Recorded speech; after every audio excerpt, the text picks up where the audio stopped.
Alrighty.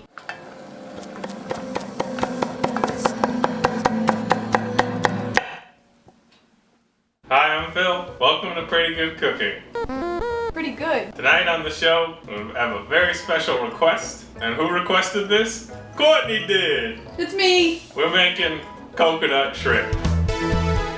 Here's what it looks like. Now, Courtney, where did you learn your love for coconut shrimp? As a kid, I go to Florida and visit my grandpa, and we go to the seafood restaurant, and that's what I always get every time. Coconut shrimp. I have similar experiences with them of visiting my family in Florida, and you know, you go to, they just serve coconut shrimp in Florida.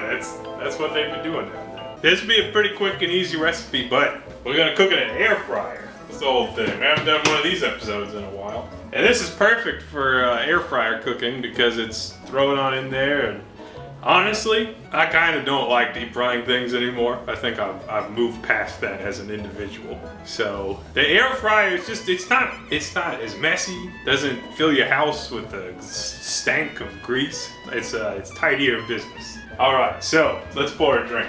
Here I have a new whiskey, new to me. I'm sure it's pronounced balcones or balsones, but I'm gonna call it balconies. Texas single malt whiskey, pot distilled. So this is a 2-year, at least 2-year. And the cool thing, Brett recommended this to me. The cool thing with this is that in Texas, the warehouses like have extreme heat, so that like stresses the hell out of the whiskey. It's not bourbon, it's whiskey. And spoiler alert, I had a wee sip of this before we started filming, so I already know it's good. Oh, it's good stuff. I apologize if you hear anything in the background. Our neighbors are having trees destroyed or something. What do they call that? They're mulching the trees, I guess? Whatever. Alright, so I prepped a little bit, so you don't have to watch me thaw and peel shrimp. But here's the shrimp, and I have quite a few of these, but basically you're peeling all the way down to the tail. And these are 21, 25 shrimp. I think that's the range or the size. But you could use any size you want. Smaller ones probably cook faster. Bigger ones will make you feel more fancy. I also took the extra step of drying each of these individually with some paper towels, which is something I learned from Courtney's grandma, Jean. And she, when we go and party with Marlon and Jean down in Florida, oftentimes serves a shrimp cocktail to go with our other cocktails. And I watched her do this. She like meticulously dries each and every one of these shrimp, and then it's like serves like 5 pounds of shrimp for 4 people. It's outlandish, but I started doing that, and I feel like it adds to the quality of the shrimp. I also think that'll really help us because we're trying to bread these shrimp, so without them being wet, there'll be more surface area for the breading to contact with. All right, so this is easy. Contrary to everything I told Courtney about how I didn't want to make this, and it was probably really hard, my 10 minutes of internet research taught me that it is in fact not hard. All right, so you should be familiar with this. We got a frying stations, 1, 2, 3, and the first one will go flour. Now you could use like half a cup, or if you got like a thing like this, just pour some out. That's probably good. And you can add some pepper. Now I recently learned that not everyone appreciates a lot of pepper in their like breading or coating, and I never really thought about that, but like you can't like take pepper out once you put it in. So maybe like go easy on the pepper because you can always pepper it later. All right, so that's station number 1. You can mix that up. I'm not gonna bother. Station number 2 are eggs. I'm gonna try to scramble these eggs in this tiny plate. What could go wrong? We'll show you the finesse with which I will beat these eggs. All right, so I'm gonna lightly beat these eggs in this shallow plate, being very careful to keep it on the plate as best we can. And it wouldn't be a recipe, and I wouldn't be doing my due diligence, or my responsibility is to tell you not to overbeat the eggs. All right, now our last station will be the breading. And coconut shrimp uses a combination of Panko crumbs, which are like the large crumb size Japanese style breading, and shredded coconut. And it's important that you get the unsweetened kind, because if you use sweetened, it can burn very easily. The sugar in the coconut will burn. So you want about a 2-to-1 ratio of coconut to Panko. So I will start with some Panko, and then I'll add a lot more coconut. Being very scientific with it. That's gonna make Some real nice coconut shrimp. And if you want to get real fancy, you could put this in some other mixing device and try a lot harder, but I don't advocate that. Let's add a little more panko. Looks like it needs a little bit more. All right, looks pretty good to me. All right, so let's do the needful. So we take a shrimp and you dredge it in the flour like so, and you get a nice even coating. You can give it a little shake to get off the excess, but you should have a nice coating on that shrimp. That's step one. Now you put it in the eggs. And I like to just kind of drop it in, flip it over, and that should be pretty much close enough. And you again let it drip for a second. And then finally place it into the panko and coconut. And you can even do one of these where you just like put it on top. And that should give you a very nicely breaded shrimp. Holy shit, that looks really good. All right, now before I place that, I'm gonna hit my air fryer with a little bit of oil, just on the bottom. I just spray it right in. That's all it takes. And then I will place the shrimp into the fryer carefully. And I will repeat this over and over until we fill this up. So I'll show you what it looks like. And we'll talk about placement and when we return. Keep on doing that until you're done. All right, here's our 10 shrimp that I was able to fit in the basket. I think if I crowded them a little more, I could fit more, but let's just see how these go. So from here, we put them in.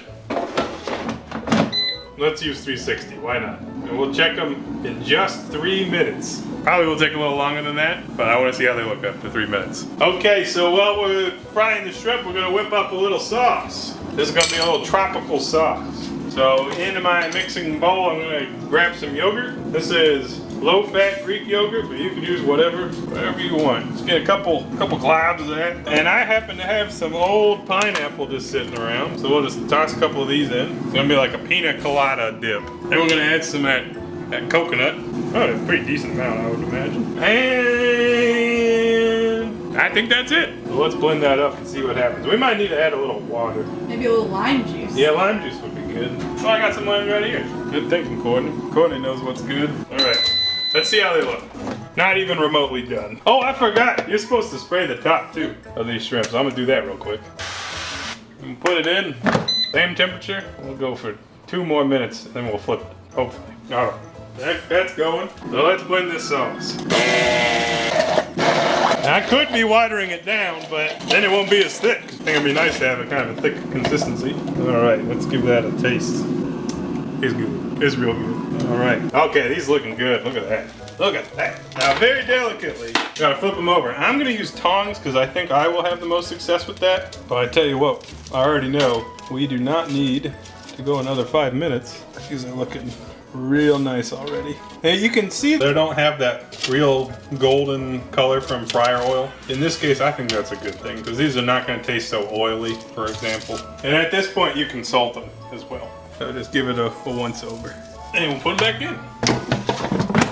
Let's try 2 minutes. That would take us to 7 minutes total. That's probably plenty. Shrimp cooks really fast. We'll take one out and sacrifice it and see if that actually was the case. All right, and now I will get some dipping cups. We'll use our little colorful bowls. I'm gonna use this tiny spatula to put the sauce in the cup. Nice thick dipping sauce. Oh, baby. Another thing you can do is add some chili sauce, some sweet chili sauce. I'm using MacLeod. I used to use this stuff all the time and I ran out and I forgot to buy some more. Now I have some more again. And I got a smaller bottle this time. Look at how thick that is. We call that thixotropic. That's a technical term. All right. And we're gonna take a peek at this real quick.